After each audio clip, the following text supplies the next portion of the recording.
વડોદરા મહાનગરપાલિકાની વડી કચેરી ખાતે સ્વચ્છતા તેમજ ચાલી રહેલા અને આવનારા વિકાસ કાર્યો અંગે સમીક્ષા બેઠકનું આયોજન કરવામાં આવ્યું હતું. કમિશનરના અધ્યક્ષસ્થાને યોજાયેલી આ બેઠકમાં deputy municipal commissioner, assistant municipal commissioner, sanitary inspector સહિત વિવિધ વિભાગોના અધિકારીઓ હાજર રહ્યા હતા. આ બેઠક દરમિયાન અધિકારીઓને સ્વચ્છતા કામગીરીમાં 100% અસરકારકતા સુનિશ્ચિત કરવા સૂચના આપવામાં આવી. મુખ્ય માર્ગોની સાથે સાથે ગલીઓમાં પણ નિયમિત સફાઈ થાય તે માટે ખાસ ભાર મૂકવામાં આવ્યો હતો. આ ઉપરાંત રાત્રિ સફાઈની કામગીરી વધુ મજબૂત બનાવવા પણ સૂચન કરાયું હતું. આ બેઠકમાં પાર્કિંગ, ટ્રાફિક વ્યવસ્થા સહિતના મુદ્દાઓ પર ચર્ચા કરી સમીક્ષા લેવામાં આવી. ઉપરાંત આવનારા સમયમાં હાથ ધરવામાં આવનારા વિકાસ કાર્યો અને હાલ ચાલી રહેલી કામગીરી અંગે પણ વિસ્તૃત ચર્ચા કરવામાં આવી હતી. આ અંગે વધુ માહિતી મ્યુનિસિપલ કમિશનરે આપી હતી.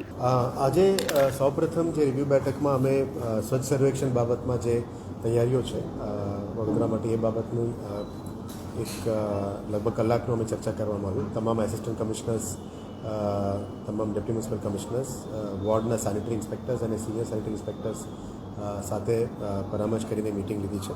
એમાં ફરી અમે જે સારા પરફોર્મિંગ 5 વોર્ડ્સ અને ખરાબ પરફોર્મિંગ 5 વોર્ડ્સ કયા છે સૂચના આપી છે, જેથી કરીને રોડ સ્વીપિંગ મશીન્સ દ્વારા પણ કામ થાય.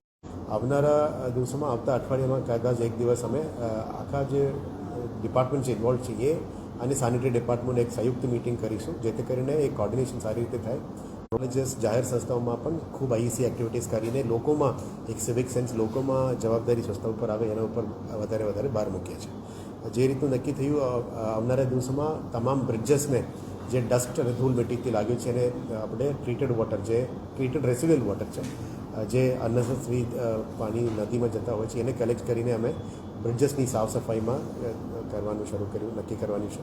સાથે બ્રિજેસ સાથે દરેક road, ward wise, zone wise એક રોડનું પણ સફાઈ કરવાની જરૂરિયાત છે, કારણ કે સિટીમાં બહુ બધું ડસ્ટ વધારે થઈ ગયું છે.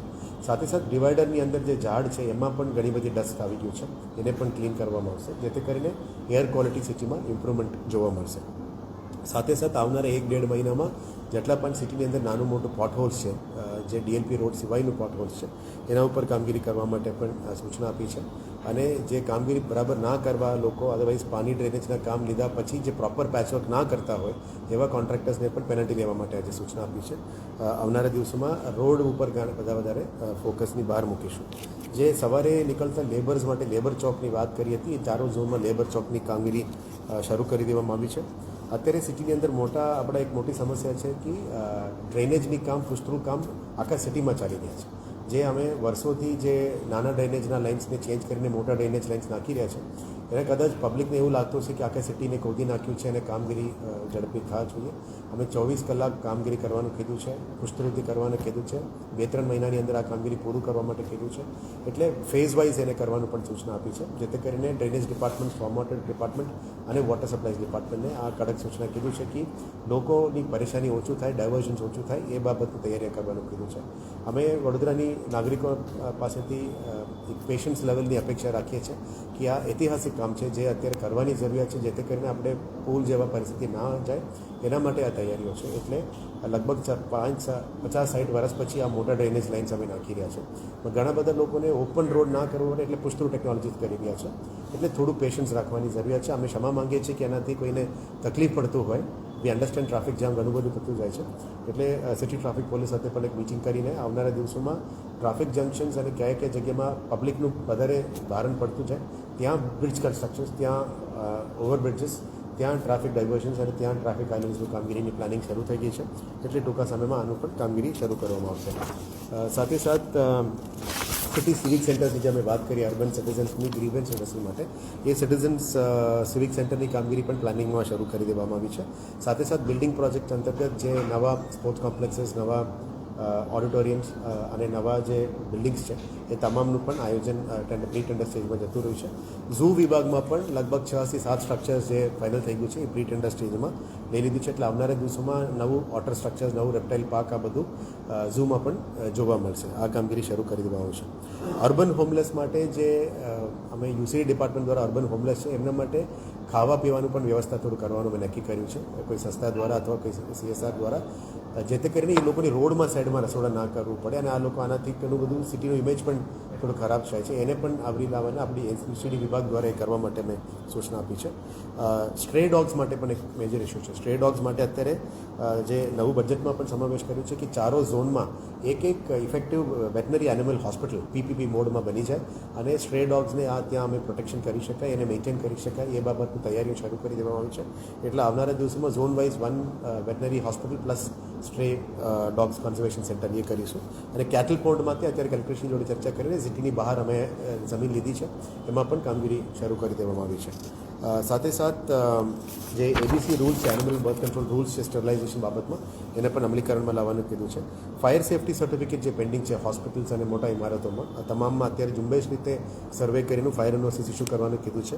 જેના પાસે ફાયર એનઓસી નથી અને બિનકાયદેસર ચલાવતા હોય એના ઉપર કડક કાર્યવાહી કરવા માટે પણ સૂચના આપી છે. સાથે સાથ જે 2021 પહેલાં જે ઇમ્પેક્ટમાં જે આવનારા ઇમારતો છે એને રેગ્યુલરાઇઝ કરવા માટે જે આપણા વીએમસીની આવકનું પણ એક મેજર સ્ત્રોત છે. અમે ઇમ્પેક્ટમાં જે પણ પેન્ડન્સી છે એના કારણે આવક બાકી છે એ તમામ ઇમારતોની યાદી બનાવવાનું અને અત્યારે જે આકારની અત્યારે જે સર્વે થયું છે આ સર્વેના આધારે કંઈ આવકની અછત થાય તો એને મેચ કરવા માટે લેન્ડ એન્ડ એસ્ટેટ્સ અને ટાઉન પ્લાનિંગ ડિપાર્ટમેન્ટ અને સાથે ટેક્સ ડિપાર્ટમેન્ટને જોડીને સંયુક્ત કામગીરી રિપોર્ટ માંગ્યો છે જેથી કરીને અમને ખબર પડશે કે સિટીની અંદર કયા ઇમારતોમાં પ્રોપર આકારની થયું છે પ્રોપર ટેક્સ આવે છે અને કંઈ બાકી આવતું હોય અને વધારાનું બાંધકામ થયું હોય 2021 પહેલાં એટલે ઇમ્પેક્ટમાં રેગ્યુલરાઇઝ કરવાની જે પ્રક્રિયા છે એમાં રેગ્યુલરાઇઝ કરીને આવક લેવાની વાત છે.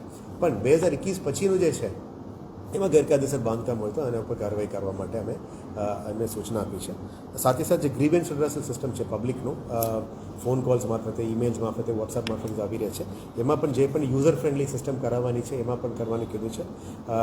ખાસ કરીને સ્વચ્છતા બાબતમાં અને પાણી ડ્રેનેજ ઉભરાવાની બાબતની જે કમ્પ્લેન્ટ્સ છે એને તાત્કાલિક ધોરણે પહોંચી વળવા માટે તમામ ડીઈઝને સૂચના આપી છે વોર્ડ લેવલમાં કરવા માટે. અને સિટીની અંદર આવનારા દિવસોની જે ઇન્ફ્રાસ્ટ્રક્ચર છે એને જીઆઈએસ મેપિંગમાં અંદર લઈ જવાની પણ પ્લાનિંગ છે એ પણ કામગીરી શરૂ કરી દેવામાં આવી છે.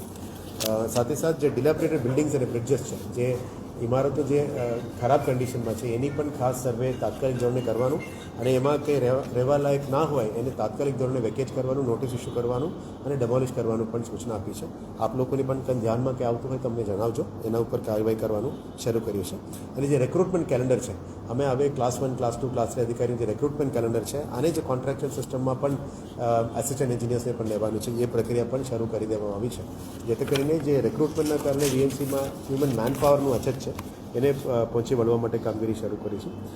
મેજરલી એક સિટી ઇકોનોમિક માસ્ટર પ્લાન જે ગ્રીડ મારફતે બનાવી રહ્યા છે રિજનલ ઇકોનોમિક માસ્ટર પ્લાન સાથે city economic master plan GIS based બનાવવાનું આરએફપી અમે શરૂ કરી રહ્યા છે. એટલે અર્બન પ્લાનર્સની પ્રીબિટ્સ પણ બોલાવ્યા છે કે જીડીસીઆર પ્રમાણે સિટીનું ડેવલપમેન્ટ ક્યાં હોવું જોઈએ કેવી રીતે હોવું જોઈએ. ઇકોનોમિક માસ્ટર પ્લાનમાં જે સિટી બિઝનેસ ડિસ્ટ્રિક્ટ છે એ ક્યાં આવવું જોઈએ અને આઇકોનિક રોડ જે 4 ગૌરવપદ કર્યું છે આવા જેવા દરેક ઝોનમાં 4 આઇકોનિક રોડ્સ બનવું જોઈએ જેથી કરીને આવનારા દિવસોમાં વધારે રોડ્સ કરીશું. પણ અત્યારે હાલ પૂરતું એક્ઝિસ્ટિંગ રોડ્સને ના તોડતા ઓજી વિસ્તારમાં નવા રોડ્સમાં વધારે અમે પ્રામાણિકતા આપી રહ્યા છે જેથી કરીને વધારે iconic rods wall two wall tiling rods ત્યાં આવશે. અને સાથે જે ઝૂ બાબતમાં અને આજવા બાબતમાં વાત થઈ હતી મ્યુઝિકલ ફાઉન્ટેન્સ જે જૂના વડોદરાની ઓળખાણ નથી ફાઉન્ટેન્સ એને પણ ફરી શરૂ કરવા માટે અથવા નવું કરવા માટે ક્યાં કરવું જોઈએ એના ડીપીઆર બનાવવાનું શરૂ કરી છે. ત્યાં એક આઇકોનિક એક્વેરિયમની વાત કરી હતી એની માટે પણ પ્લાનિંગ શરૂ કરી છે અને આવનારા દિવસોમાં ત્યાં એક લિનિયર પાર્ક અને ઝૂ જે મોટી પ્લાનિંગ ચાલી રહ્યા છે આજે એનું પણ રિવ્યૂ કરવામાં આવ્યું. એટલે આવનારા દિવસોમાં આજવા રિઝર્વાયરની આજુબાજુમાં જે મોટી એરિયા છે ત્યાં આઇકોનિક પ્રોજેક્ટ્સ કરવા માટે અત્યારે જે પ્લાનિંગ છે એ આગળ લઈ જવા માટે નક્કી કર્યું છે. અને જે પણ કામો બજેટમાં સૂચવ્યું છે એ આવનારા દિવસોમાં જનરલ બોડીમાં પાસ થશે. આના સંલગ્નમાં જે પોલિસીસ છે એ પોલિસીસના 14 પોલિસીસની ઉપર પણ કામગીરી શરૂ કરી દેવામાં આવી છે. એટલે આવનારા દિવસોમાં વડોદરા સિટીની પોલિસી ડ્રિવન અપ્રોચમાં લઈ જવા માટે જે વાત હતી એને ફૂલ જોશમાં લઈ જવા માટે નક્કી કર્યું છે. સાથે પાર્કિંગ પોલિસી અને સ્ટ્રીટ વેન્ડિંગ પોલિસી જે પાસ થઈ છે એને આધારે ટાઉન વેન્ડિંગ કમિટીની રચના કરવા માટેની પ્રક્રિયા શરૂ કરીશું. સાથે સ્ટ્રીટ વેન્ડિંગ અને હોકિંગ ઝોન્સની જે જાહેરાતો આપવાની છે એ પણ ટીવીસી દ્વારા ફરી કરવામાં આવશે અને ટીવીસી ફાઇનલ થયા પછી અને પાર્કિંગ પ્લોટ્સ માટે 100 પ્લોટ્સ જે આઈડેન્ટિફાઈ કર્યા છે આ પાર્કિંગ પ્લોટ્સમાં કઈ જગ્યા માટે અલગ અલગ ટેન્ડર્સ કરીએ પે એન્ડ પાર્કિંગ સુવિધા કરવા માટે પણ ટેન્ડર શરૂ કરી દેવામાં આવી છે.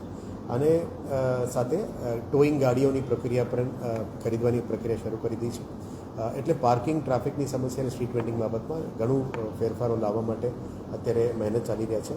સ્વચ્છ સર્વેક્ષણના ભાગરૂપે અને સિટીને ઓવરઓલ સ્વચ્છ રાખવા માટે આ તમામ જરૂરિયાત છે એ પ્રમાણે આવનારા દિવસોમાં કાર્યવાહી કરવાનું નક્કી કર્યું છે. સર ઇલેક્શન મોડલ એકમાં નવાયાર્ડમાં રોડ બની 5 થી 6 દિવસમાં પાછો એ રોડ ખોદી નાખવામાં આવ્યો છે. હવે ત્યાં ડ્રેનેજ લાઈન નાખવામાં આવી છે. પહેલાં રોડ બને છે પછી પાછો એને ખોદવામાં આવે છે અને ડ્રેનેજ લાઈન નાખવામાં આવે છે. કઈ રીતે આને જુઓ? એ સ્પેસિફિક ઇસ્યુ મને ધ્યાનમાં આપી મૂક્યું છે, હું આજે રિવ્યૂ કરી લઉં છું. આજે પણ ફરીથી ડ્રેનેજ સિસ્ટમ અને ડ્રેનેજ ડિપાર્ટમેન્ટે એ જ સૂચના આપી છે કે પરમિશન વગર જે પહેલાં ઝોનમાંથી પરમિશન આપતા હતા ખોદવા માટે એ બંધ કરવામાં આવ્યું છે. હવેથી સિટી એન્જિનિયર લેવલમાં પરમિશન કરવામાં આપવામાં આવશે અને મ્યુનિસિપલ કમિશનને ધ્યાને લઈને જ કરવામાં આવશે, જેથી કરીને આવા કોઈ પણ સંજોગોમાં નવા રોડ બન્યા પછી તાત્કાલિક ધોરણે કોઈ પણ કોન્ટ્રાક્ટ એજન્સી દ્વારા ખોદવામાં ના આવે. પણ આજે મને રજૂઆત કરી છે, ધ્યાનમાં મૂક્યું છે, એના ઉપર હું રિવ્યૂ કરીશું અને આવું સંજોગો ના બને એના માટે કાળજી રાખીશું. પણ કયા સંજોગોમાં ખોદવામાં આવ્યું છે એ પણ જોવા લાયક છે. અમે જોઈને પછી આપણે જવાબ આપીશું.